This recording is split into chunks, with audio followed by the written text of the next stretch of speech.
For a country that touts its democracy, the U.S. has one of the lowest voter turnouts in the developed world. Even worse, while many people choose not to vote, others are prevented from doing so due to restrictive voter ID laws. Together, these two problems are a major social justice issue that undermines our democracy. While many apps and websites already exist to tackle these problems, they all suffer from major design flaws.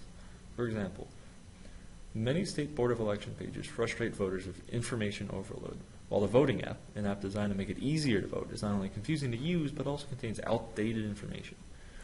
Alas, websites devoted to voter ID laws are not much better, as site after site we examined contained little interactivity and many walls of text. Enter our project, Empowering the Voter. Whereas current applications only attempt to tackle either low voter turnout or voter ID laws, our project tackles both. To tackle low voter turnout, we create a mobile app that helps voters manage the voting process. It does so by making it easy for users to find key election information and allowing them to check and set notifications so they can never miss a deadline. To raise awareness about voter ID laws, we create an interactive web app that allows users to explore voter ID laws across the U.S., to share this info with friends, and to compare states on a variety of criteria. Creating both apps was a semester-long process. For our mobile app, we started with sketches that were inspired by designs from the voting app, the iPhone, and Spotify.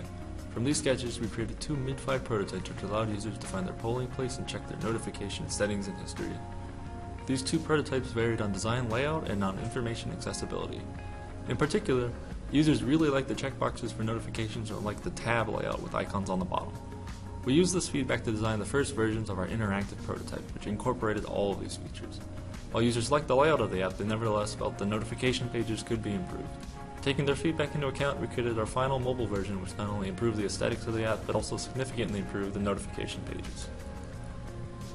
For our web app, our sketches were inspired by maps we saw on NGO websites and other infographic examples. From these sketches, we created two mid-flight prototypes, one based on a timeline view, another based on a map view. Although both prototypes allowed users to find info about voter ID laws in Maryland and share our app with friends via social media, our users overwhelmingly preferred the map prototype. Thus, we implemented the map view in the first version of our interactive web app. Although our classmates liked our app, they nevertheless felt that our state page had too much text. As a result, we redesigned our state page by displaying info in a table. We also implemented a state filtering tool. Although users liked the layout of the app, they still wanted more info on the state page and found our filtering tool confusing. Thus, we created our final web prototype, which not only connected the Maryland page to relevant sites, but also improved our filtering tool.